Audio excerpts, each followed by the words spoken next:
Here's a sneak peek from today's episode. If you can use the analytics to get outside of the analytics and think about the bigger picture, I think that's extremely powerful. Welcome to the Content Amplified podcast, brought to you by Masset. Our goal is to help you get more from your marketing content. Each episode is a 10 to 15 minute interview with industry experts that share amazing insights to help you squeeze as much juice from your content as you possibly can. Here's today's interview. Welcome back to another episode of Content Amplified. Today I'm joined by Rachel. Rachel, welcome to the show. Hi, Ben. How are you? Thanks for having me. Doing good. I'm excited to have you here. Today is going to be a lot of fun. I'm excited about the subject. It's something I care a lot about. Rachel, I love your perspective. I think it's going to be really cool. But before we dive in, let's get to know you real quick. Give us kind of a little bit of a summary about your background. And then we always have to ask, what do you love about content and marketing? Yeah, absolutely. So I'm Rachel Bulla. I'm the Associate Vice President of Growth for Fluency Inc. We are an advertising operating system focused on digital advertising. And I've been in marketing, advertising, business development most of my career. I love new technology and actually started my career at the time, tiny company called XM Satellite Radio before many people had heard of satellite radio. So I'm always kind of chasing the latest and greatest in technology. And so I won't bore you with all the details of my very long career, but there's been a common thread throughout of always going after what is the next best thing in sales, marketing, e-commerce, advertising. I've been chasing that down for a long time. I love it. And that's what we're going to talk about today. This new technology. It was interesting. I was filling out this survey for an interview the other day, and they said, okay, what's the biggest technology that you're focusing on? And my answer was, well, if you don't put AI down, I'm not quite certain what you're talking about right now. So we're going to talk about AI and really the effect that AI has on marketing teams and how we should adapt to that. So Rachel, when you look at AI, what's like the biggest impact it's having on your job, your team's job, and marketers in general? Yeah, so I think AI is, this very broad topic that gets thrown out all the time, but there is so much that's happening in the world of automation and AI. And when you combine those two together, it's extremely powerful for marketers. So there's plenty of AI out there to help you come up with content ideas, content themes, to help you write copy, to write ads, to help you understand analytics. But also, I am really focused on automation and how you can combine automation with AI, because I think that is what is most powerful for marketers, for agencies. And so if you can use AI to power automation or to help you understand how automation is helping with your campaigns, that's where I think it gets extremely interesting. And I think, especially in what I talk about day to day with prospects and existing customers, there is some confusion, I think, between what the difference in automation and AI is. And so I think it's really exciting to be able to be on the forefront of the automation side of the business and being able to explain to people how automation can help and how AI can help.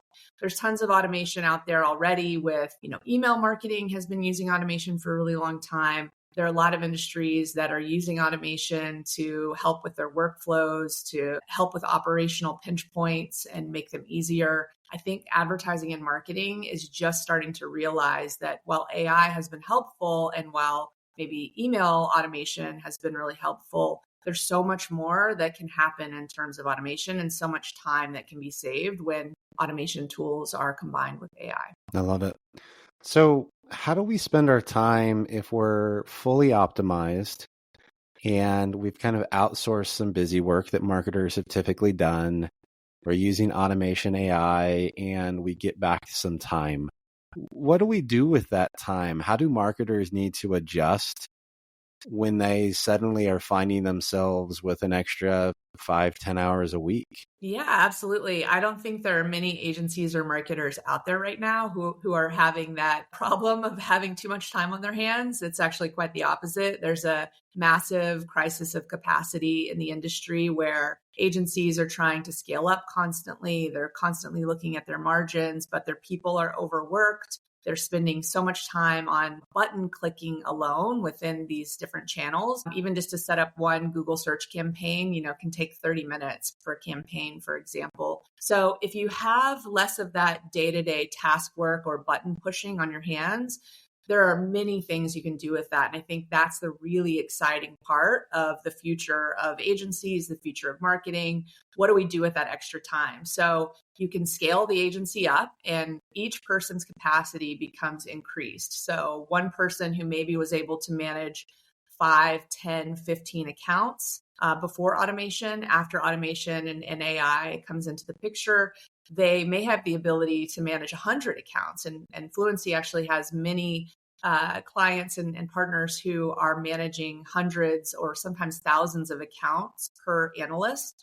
But then what do you do with strategy? I think that agencies are really good at strategy conceptually, but how do you execute strategy in a meaningful way? When you have automation in place and you have more time where you're not spending all your time just clicking buttons and updating budgets and pacing budgets every day, you do have the time for your smartest people, your ad operations people who understand all of the details in the different channels to not only think about how they can use data and automation strategically to better optimize campaigns and get better results for their clients, but if they cover their bases with even just Google campaigns or automating Meta campaigns, they cover those bases. They can try new channels that maybe they've thought about trying in the past, but they haven't had the time or the capacity to try. So I would say there's a lot you can do with more time on your hands.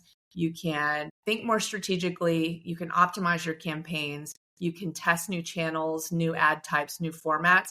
And then my favorite thing is hopefully you can have happier employees and happier customers. Ad operations is a very challenging career field to go into. There's so much work that has to be done on a daily basis.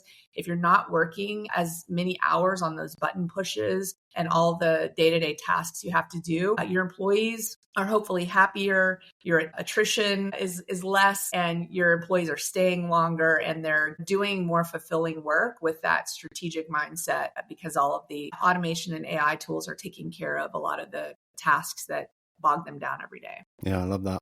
So if I'm an organization and I want to have those time savings and I realize there's probably technology out there that can help, how do I start automating tasks? How do I identify the right ones I should automate versus the ones I shouldn't? And how do I go about implementing solutions? I mean, there's a million different AI tools out there. I think a lot of people now are getting confused about what works and what doesn't. What are some general guidelines about how to navigate those waters and actually start using some of these automation tools? Yeah, I mean, I think there are lots of options out there for AI in advertising. Automation, not quite as many. Obviously, I'm going to selfishly say, reach out to Fluency, get a demo from us. We can show you what the tools look like, how automation comes into play.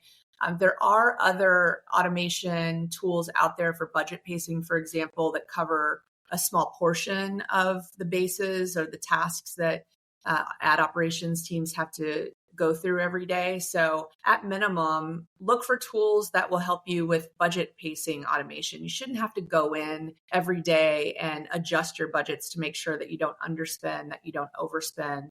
So there are a few tools out there that help with budget pacing automation, for example. There are obviously a lot of tools with creative automation, creative resizing automation out there. That's not something that Fluency focuses on. So I'd say do research and take demos from companies. There are plenty of people like me who live to give demos day in and day out. And even if it's not the right fit for you, it's always a good idea to understand what tools are available and to take those calls. And again, selfishly, if a company that offers automation or AI is not the right fit for you or it's not the right time, I think it's totally okay to tell a BD person that, hey, thanks, we were just doing some research.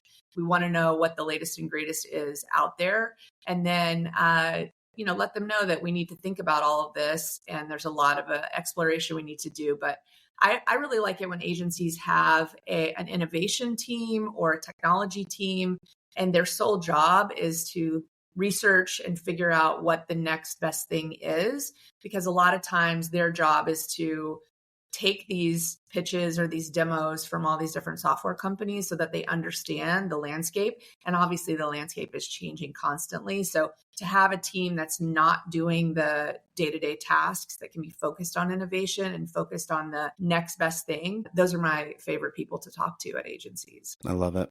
Yeah. And I love that call out. Obviously, you've got your tool that's, automation and saves time and does all sorts of cool stuff. I love the call out of taking demos, of going out there. And I know people are afraid of being sold to, and they're afraid of the countless follow-ups and all of that fun stuff. But it is a really good way to get a quick snippet of an idea of how a particular tool or service could work for your business. And I think that if you're genuinely researching, how do I automate? How do I free up time? How do I just enable my team to do more? Take demos. Like, it's really not a waste of time, and it's a great opportunity to see what's out there. Yeah, absolutely. And anyone that I give a demo to, if I follow up and they don't respond back and say, hey, you know what, this isn't the right time, I'm going to continue to follow up. And that's where I think that getting in that sales cycle can be overwhelming. But if someone says, hey, this was great, we were doing some research, and then tells me now's not the right time, that's where, most sales teams will put the brakes on and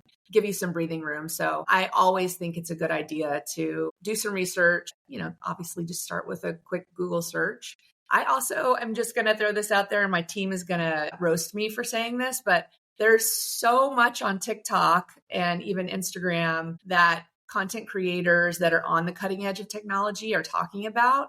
And so there are plenty of advertising agency hashtags, marketing automation hashtags. If you don't want to take a demo, just go see what's out there that content creators are talking about. And there's lots and lots of information on social media alone. We've actually received quite a few people finding us through Reddit threads. So there's a pretty big area for innovation within agencies, automation, AI on Reddit as well. So if you don't want to take demos, at least talk to some other people who might understand some of the tools that you're not familiar with. I love that. So as a marketer, companies like Fluency and others are out there, your responsibilities are going to change. And as leadership, your team and what they're spending their time on is going to change, because the day-to-day, again, budget management and all sorts of things like that, the countless clicks, that kind of operational side of things is going to be automated. How can I level up my skill set as a marketer, and where should I emphasize improving my skills to not necessarily be really good at the busy work, but maybe kind of focus more on the strategic side of things? Yeah, I love that question. So I think if you are using automation and AI tools like Fluency has to offer, there are so many new ways to look at your analytics and to really figure out what's going on with your campaigns across multiple channels.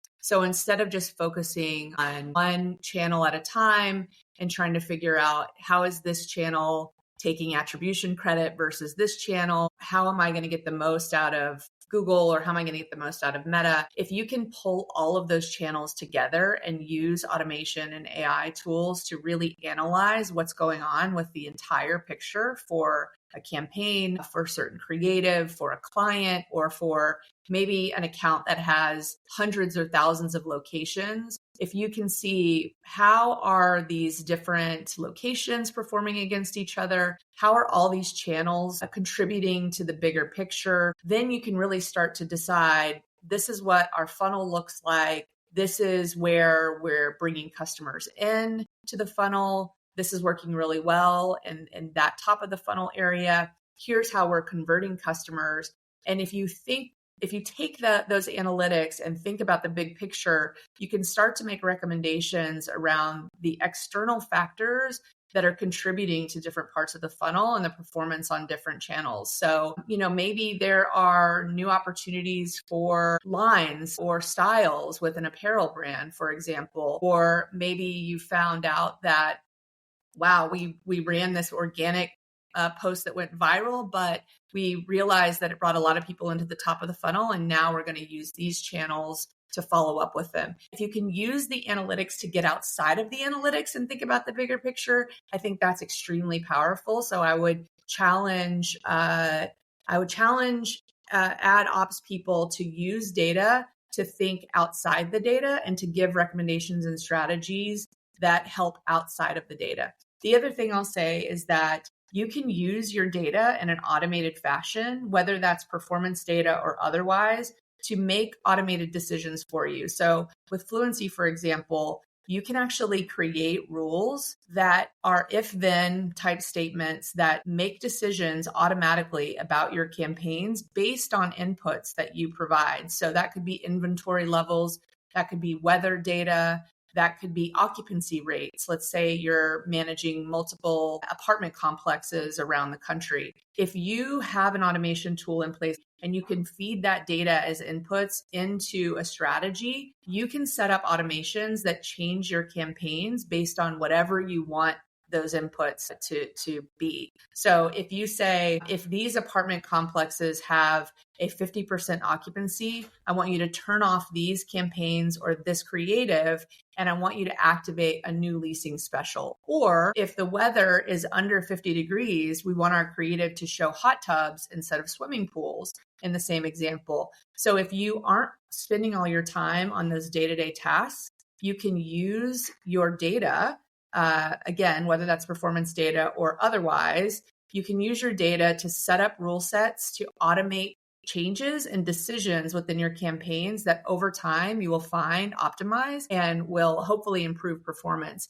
That's what automation can bring to the picture. And I think that is the future of a strategy and where people should start thinking about their careers moving forward. I love that. I think it's such a great call out. If you are looking for the future, continue to develop abilities to dive into data, make strategic decisions, and ultimately outsource some of the busy work and let yourself find new and creative solutions. I love that. Rachel, we are out of time. This has been wonderful. Thank you so much for the insights today. If anyone wants to reach out and connect with you online, how and where can they find you? Yeah, so I'm on LinkedIn, Rachel Bulla. I don't think there's a lot of us out there, so it should be pretty easy to find. Thanks for having me, Ben. This has been great. You bet. And for anyone listening, we'll link to Rachel's LinkedIn profile below so you can find her nice and easy. Again, Rachel, thank you so much for the time and all of the insights. We really do appreciate it. Absolutely. Thanks, Ben. Thank you for listening to the Content Amplified podcast. Please subscribe and leave us a review. And for additional ways to get more out of your content, visit our website at getmasset.com. That's getmasset.com. And tune in next time to the Content Amplified podcast.